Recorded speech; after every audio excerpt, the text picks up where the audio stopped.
Assalamu alaikum students. So we are covering antidepressant drug. There was some part which was left, which shall be covered in this lecture. This is a very short video, or we will cover about what is depression, what is the theory behind depression, and what are the drugs used to treat depression. तो depression क्या है? We all experience changes in mood sometimes. Sometimes we feel happy, sometimes we feel energetic and feel sad. Sometimes हम जो है irritable feel करते हैं.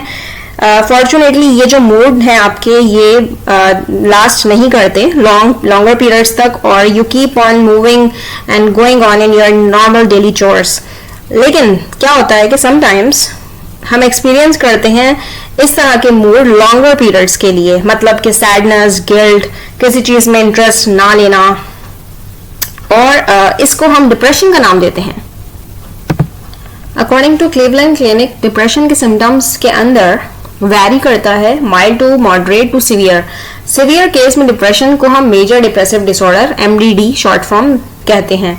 और depression जो है it can be a part of bipolar disorder which I shall tell you about in the next slide.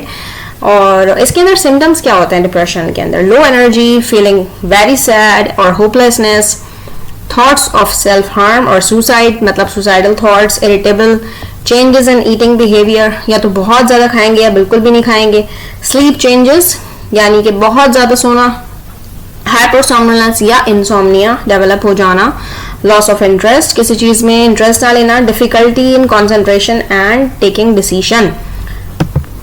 Sometimes depression जो है ये किसी को अकेले भी हो सकता है, मतलब कि कोई और डिसऑर्डर नहीं, या फिर ये यूजुअली बाइपोलर डिसऑर्डर के साथ भी होता है. तो बाइपोलर डिसऑर्डर का मतलब है यानी कि बाइपोलर डिसऑर्डर जो एक्सपीरियंस करेंगे उसके साथ ही डिप्रेशन भी होगा और बाइपोलर डिसऑर्डर भी होगा. तो इस सिचुएशन में द पर्सन में एक्सपीरियंस मेनिया.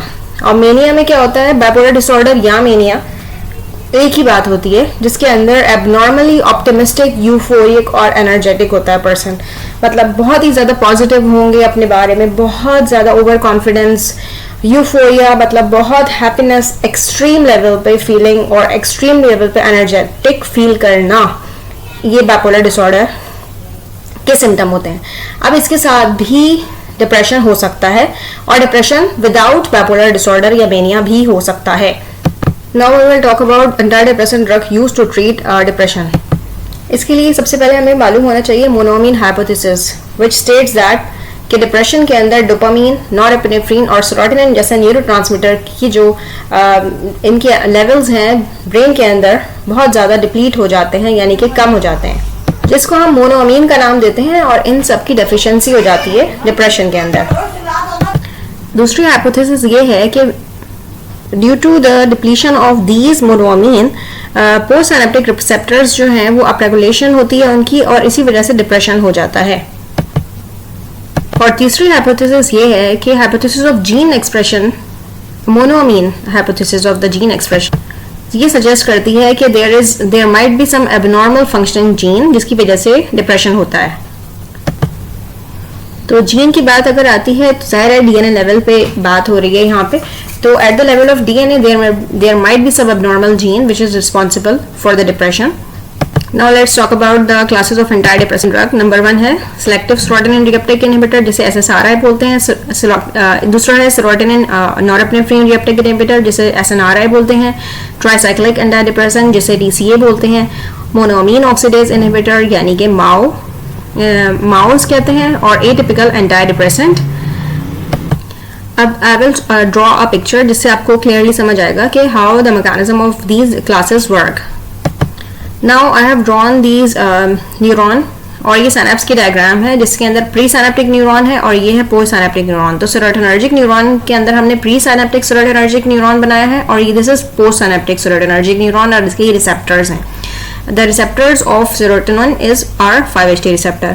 इसी तरह से noradrenergic neuron, pre synaptic neuron, और इसी तरह से पोस्ट सिनेप्टिक नॉरएड्रेनर्जिक न्यूरॉन है ये, और इसके जो रिसेप्टर्स हैं ये है अल्फा 1 और बीटा रिसेप्टर्स. वैसे तो सेरोटोनिन के और भी बहुत से रिसेप्टर्स हैं, इसकी सब टाइप्स भी हैं, 5HT1A, 5HT2, 5HT3, 4, 5 इस तरह से, but we are keeping it simple, तो हम यहाँ पे 5HT का नाम दे रहे हैं।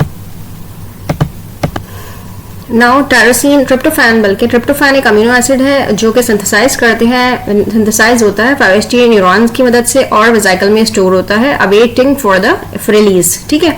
इसी तरह से टायरोसिन अमीनो एसिड्स जो है they are synthesize by the noradrenergic neuron, they are also stored in vesicles और ये वेट कर रहे होते हैं रिलीज होने के लिए।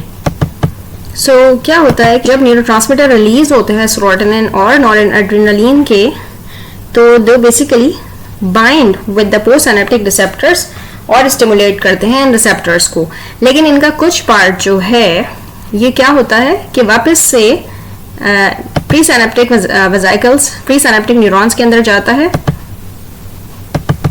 जब सेरोटोनिन और नॉरएपिनेफ्रिन जो है जब रिलीज होते हैं तो begin to stimulate post synaptic receptor और इसी at the same time transport हो जाते हैं वापस अपने सिनेप्स, मतलब वापस प्री सिनेप्टिक न्यूरॉन में, और इसको हम रीअपटेक कहते हैं। तो दिस इज रीअपटेक। सेरोटोनिन जो है वो रीअब्सॉर्ब होता है सेरोटोनिन ट्रांसपोर्टर की मदद से, जिसे सर्ट का नाम दिया गया है, और नॉरएपिनेफ्रिन रीअब्सॉर्ब हो रहा है प्री सिनेप्टिक न्यूरॉन में नॉरएपिनेफ्रिन ट्रांसपोर्टर, जिसको नेट NET का नाम दिया है। एक और इम्पॉर्टेंट पॉइंट ये है कि वंस सेरोटोनिन और नॉरएपिनेफ्रिन जो हैं ये जब रीअब्सॉर्ब हो जाते हैं अपने न्यूरॉन्स में, तो ये पार्शली रीपैकेज हो जाते हैं सिनेप्टिक वेसिकल्स के अंदर और पार्शली ब्रोकन डाउन होते हैं इनएक्टिव मेटाबोलाइट्स में, जिसकी एक एंजाइम की मदद से, जिसका नाम है monoamino oxidase. Monoamino oxidase, this is monoamino oxidase. तो ये यहाँ पे क्या हो रहा है, वापस से रीपैकेज हो रहे हैं सिनेप्टिक वेसिकल में और ब्रोकन डाउन हो रहे हैं इनएक्टिव मेटाबोलाइट्स में एंजाइम्स मोनोअमीनो ऑक्सीडेज की मदद से, जिसे हम माओ का नाम दिया गया है। तो सबसे पहले SSRI की बात करते हैं। SSRI जो है ये इनहिबिट करते हैं रीअपटेक ऑफ सेरोटोनिन और ये अकम्प्लिश होता है, ब्लॉक करते हैं सेरोटोनिन ट्रांसपोर्टर की मदद से। तो ट्रांसपोर्टर जो है वो ब्लॉक हो जाता है और इनहिबिट हो जाती है रीअपटेक सेरोटोनिन की, जिसकी वजह से इंक्रीज हो जाएंगे सेरोटोनिन के लेवल्स, और जब इंक्रीज हो जाएंगे तो मोस्टली पोस्ट सिनेप्टिक रिसेप्टर से इनकी बाइंडिंग होगी।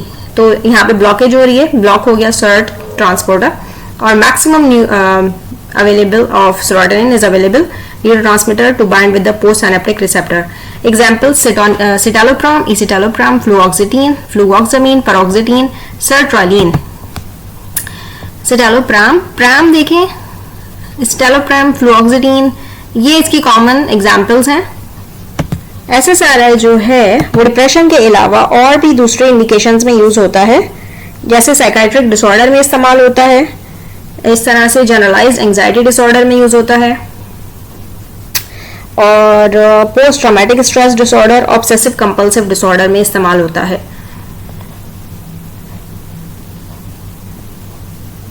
तो यहाँ पे मैंने ये लिख भी दिया है, besides being used for depression, SSRI जो है वो साइकाइट्रिक डिसऑर्डर में भी इस्तेमाल होता है, दूसरे जैसे कि generalised anxiety disorder, post traumatic stress disorder, obsessive compulsive disorder.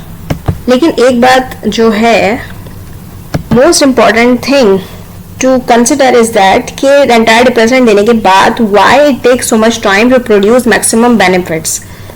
तो रिसर्च ये कहती है कि why this happens.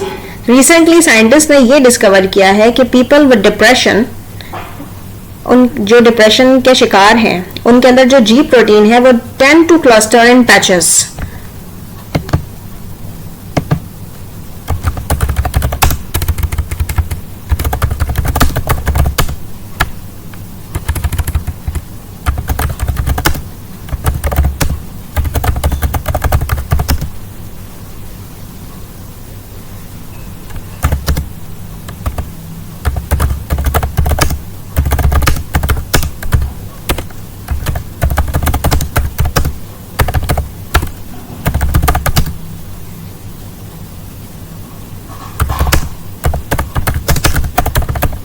Tend to cluster in patches in brain cells.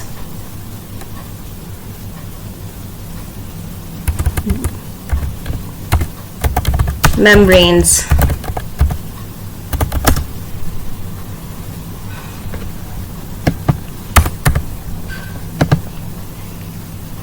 rich in cholesterol,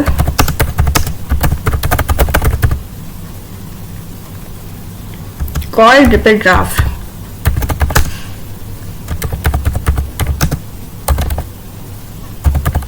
अच्छा, ये बातें सारी आपको लिपिनकॉर्ड में नहीं मिलेंगी. This is out of research. I am telling you कि साइंटिस्ट ने जो रिसर्च किया उससे हमें पता चली हैं ये बातें.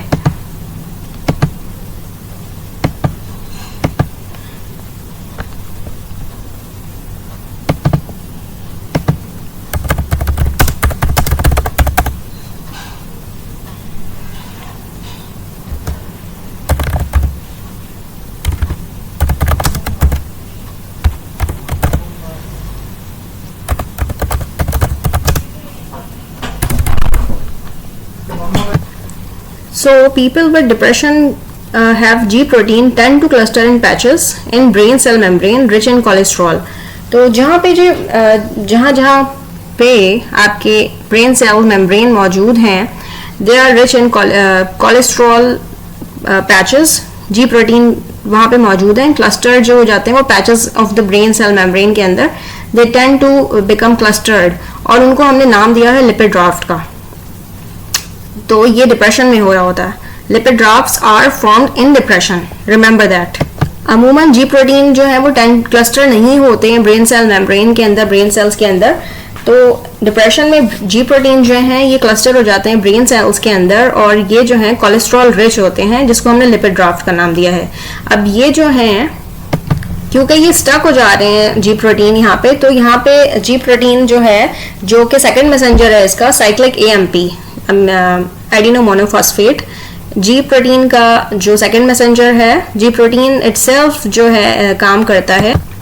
तो समटाइम्स जो है हमें सेकंड मैसेंजर की जरूरत होती है जी प्रोटीन्स को, समटाइम नहीं होती. लेकिन सेरोटोनिन की फॉर एग्जांपल बात करते हैं, मेटाबोट्रोपिक रिसेप्टर होते हैं सेरोटोनिन के. इसी तरह से नॉरएपिनेफ्रिन के भी मेटाबोट्रोपिक रिसेप्टर होते हैं. हमने आइनोट्रोपिक की जैसे बात की थी, मेटाबोट्रोपिक में भी दो तरह की बात की थी हमने.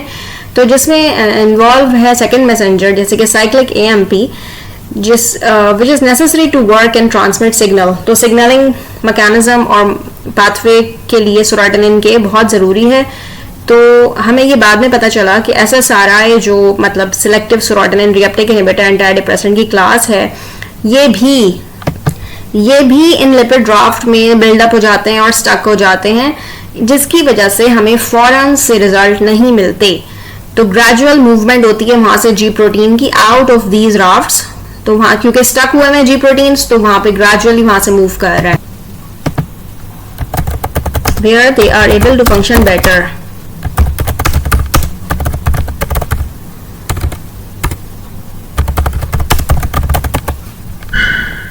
Reason why antidepressant takes so long to produce. If someone asks you, they can give this explanation. यहाँ पे मैंने लिख दिया है why antidepressant takes so long to produce maximum benefit.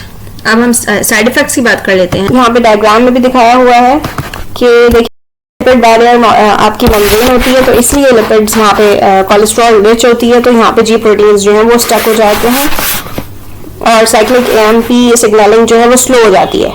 This happens in depression. और ये SSRI का molecule है, ये भी यहाँ पे स्टक हो रहा है. एंड दीज ड्राफ्ट्स जिसे हम लिपिड ड्राफ्ट कह रहे हैं. साइड इफेक्ट्स के अंदर जो सेरोटोनिन रिसेप्टर्स हैं, अगर वो बहुत ज़्यादा स्टिमुलेट हो जाते हैं तो इंसोम्निया, जैसे कि यहाँ पे एक डायग्राम में दिखाया हुआ है, इंसोम्निया हो जाता है, और increase anxiety, irritability, excessive stimulation. और इसके अलावा अगर excessive serotonin receptor spinal cord के अंदर स्टिमुलेट हो रहे हैं तो सेक्सुअल साइड इफेक्ट्स होंगे इसके, यूजुअली एरेक्टाइल डिसफंक्शन. और सेरोटोनिन रिसेप्टर अगर GIT यानी कि गैस्ट्रोइंटेस्टाइनल ट्रैक्ट के अंदर स्टिमुलेट हो रहे हैं बहुत एक्सेसिवली, तो दिस में lead to nausea, vomiting and diarrhoea. अगर एब्रप्ट विड्रॉल करेंगे हम SSRI को, तो it can result in temporary deficiency in synaptic serotonin, जिसकी वजह से अनप्लेजेंट सिम्टम जैसे कि हेडेक, नॉजिया, वॉमिटिंग, एजिटेशन और स्लीप डिस्टर्बेंस हो सकता है. मतलब पेशेंट जो है ये सारे सिम्टम्स एक्सपीरियंस कर सकता है. तो SNRI की बात करते हैं. SSRI में तो सिर्फ सिलेक्टिव इसलिए कह रहे थे क्योंकि सेरोटोनिन का ट्रांसपोर्टर जो है वो इनहिबिट हो रहा था. यहाँ पे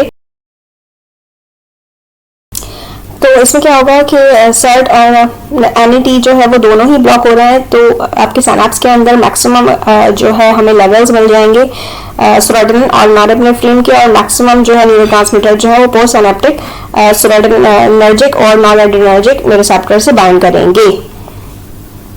एग्जाम्पल्स कौन कौन सी हैं?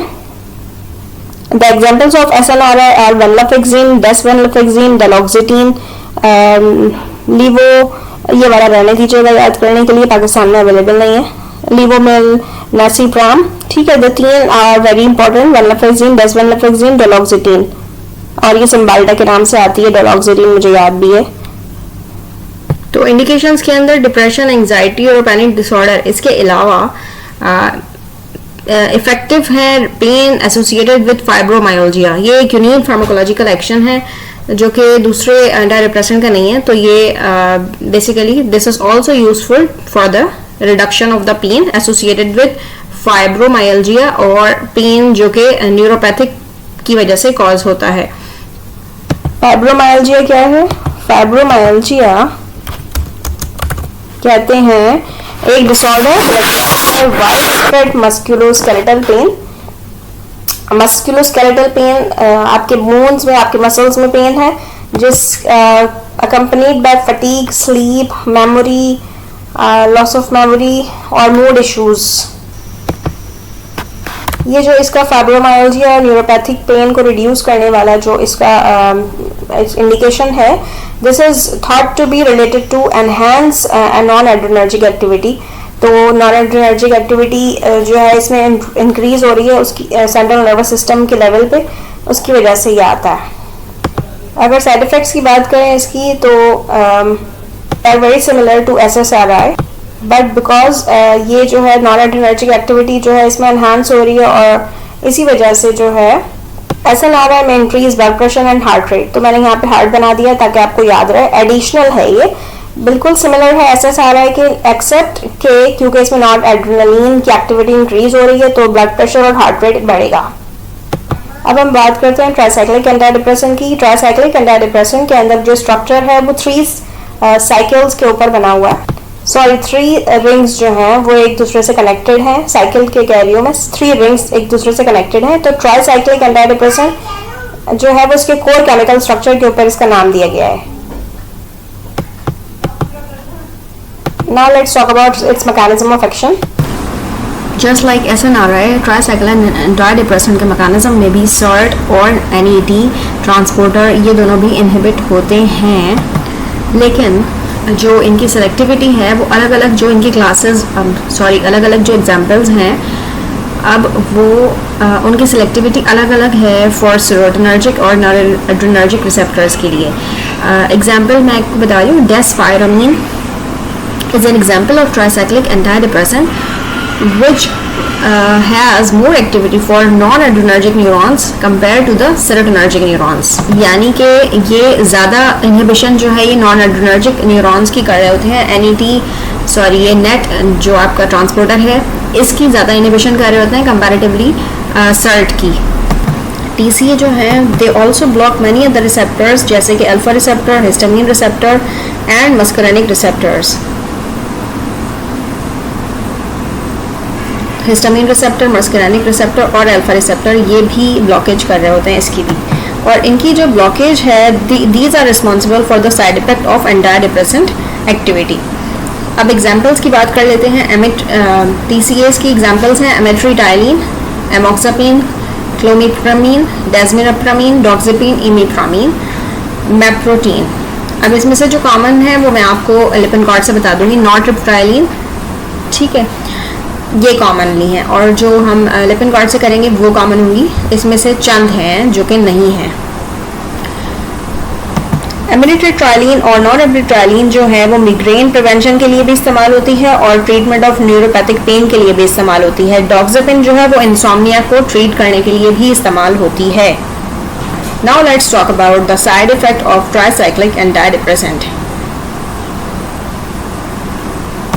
Side effects, inhibition of alpha receptors जो है वो ऑर्थोस्टैटिक हाइपोटेंशन और डिजीनेस करवाएगा।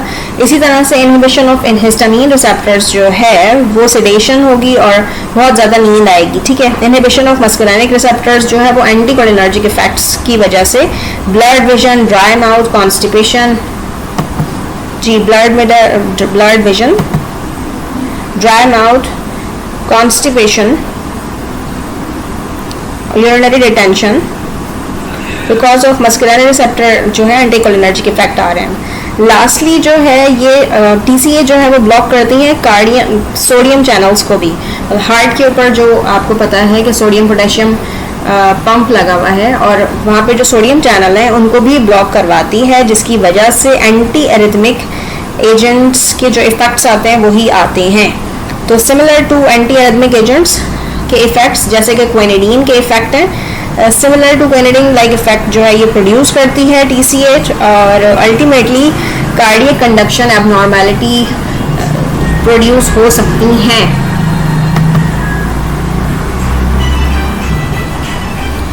About the monoamino oxidase. Monoamino oxidase जो है एक एंजाइम है, माइटोकॉन्ड्रियल एंजाइम, जो डिग्रेड करता है मोनोअमीन सच एज सेरोटोनिन और नॉरेपिनेफ्रिन को। मोनोअमीनो ऑक्सीडेज जो एंजाइम है ये दो फॉर्म में एग्जिस्ट करता है, A और B। तो सब टाइप A और सब टाइप P इसकी दो फॉर्म्स हैं विच आर डिफरेंटली डिस्ट्रीब्यूट हो रही हैं इन टिश्यूज सच एज ब्रेन, गट और लिवर।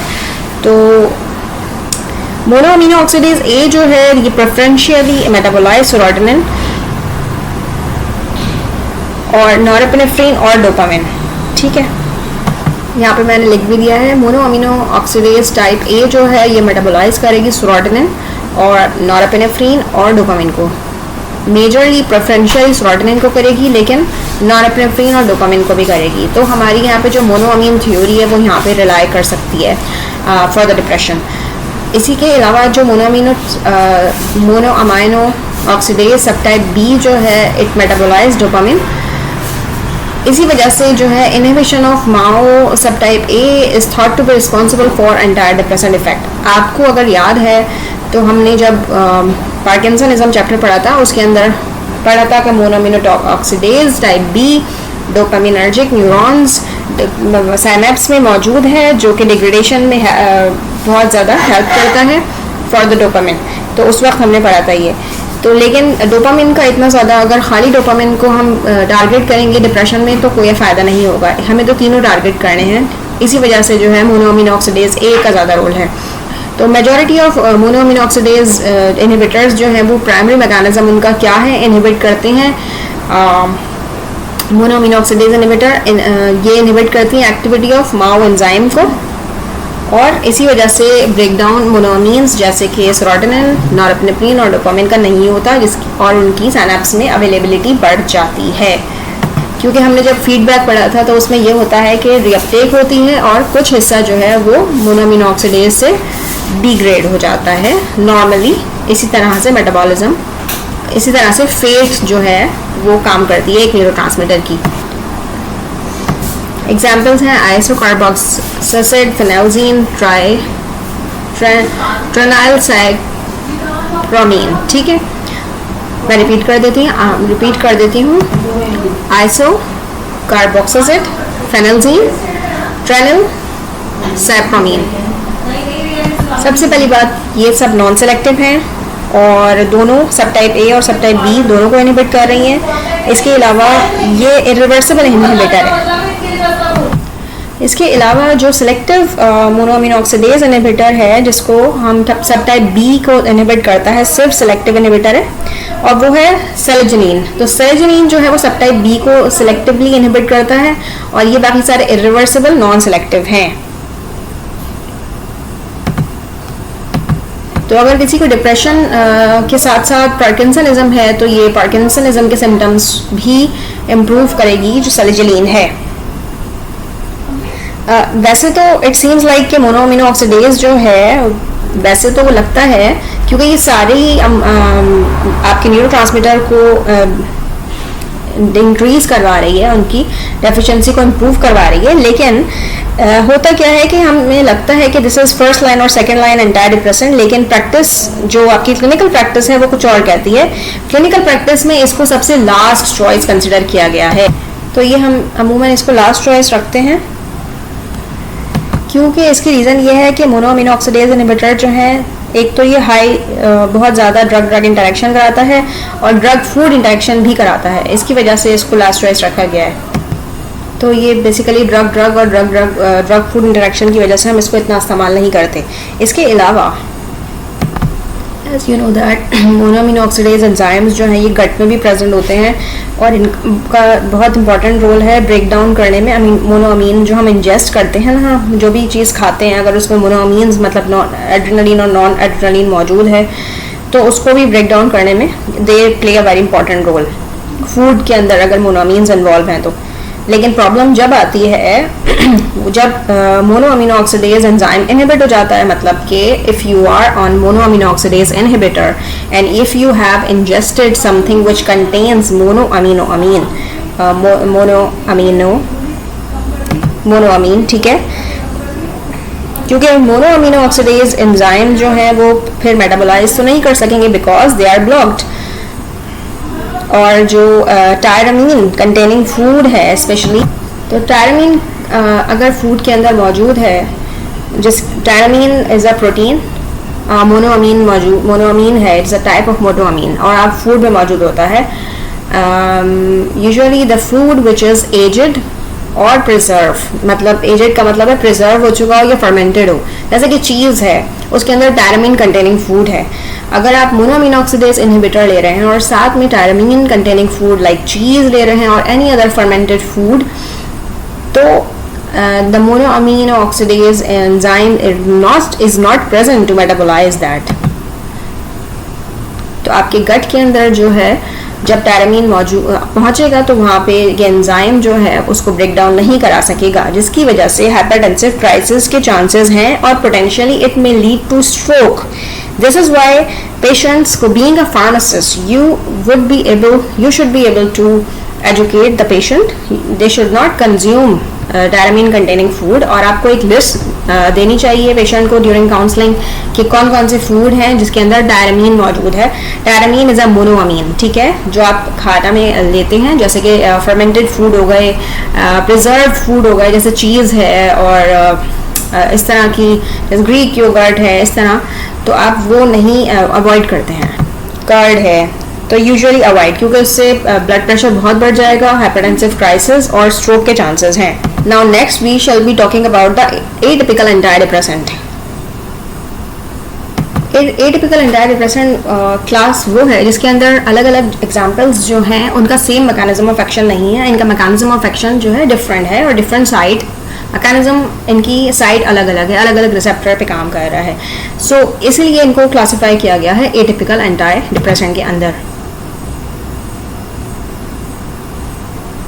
अब एग्जाम्पल्स की बात कर लेते हैं। ब्यूप्रोपियोन, मिर्डाजिपिन, ट्राजोडोन, नेपाजोडोन, विलाजोडोन, वर्टिओक्सिटीन। अब now each of these drug इनका they have a little different mechanism of action. First is bupropion. Bupropion जो है वो वीक नॉरेपेनेफ्रिन और डोपामीन रीअपटेक इनहिबिटर है। बिसाइड्स ये डिप्रेशन के अलावा स्मोकिंग वीक अगर ये नॉरेपेनेफ्रिन और डोपामीन का रीअपटेक को इनहिबिट कराता है और उनके डोपामीन का जो ट्रांसपोर्टर है दैट इज DAT, इसी तरह से नॉरेपेनेफ्रिन का ट्रांसपोर्टर मैंने बताया था आपको NAT, और उनको वीकली बहुत इनहिबिट करेगा। बिसाइड्स डिप्रेशन उसका एक इम्पॉर्टेंट यूज़ है क्लिनिकल, और वो है रिड्यूसिंग निकोटीन क्रेविंग्स। सो अगर स्मोकिंग सेसेशन, अगर someone has stopped their smoking, उसके बाद अगर कोई विड्रॉल सिम्टम आते हैं तो उसमें हम ब्यूप्रोपियोन दे सकते हैं, और या फिर निकोटीन की किसी को बॉडी आपकी क्रेव कर रही है to take cigarette again if someone has stopped smoking, तो उसमें bupropion takes very important role to level up the nicotine, ठीक है। इसके बाद है मिर्डाजिपिन। तो मिर्डाजिपिन जो है व्हाट इट डज, कि अल्फा 2 रिसेप्टर्स को जो है वो ब्लॉक कराएगा। प्री सिनेप्टिक टर्मिनल्स पे अल्फा 2 रिसेप्टर्स जो हैं लोकेटेड होते हैं। ये नेगेटिव फीडबैक मैकेनिज्म जो है के थ्रू काम कर रहे होते हैं। नॉर्मली इनका नेगेटिव फीडबैक मैकेनिज्म होता है, यानी कि ये जब रिलीज होता है आपका नॉरएपिनेफ्रिन इनटू द साइनेप्स, तो when the neurotransmitter bind to the alpha 2 receptors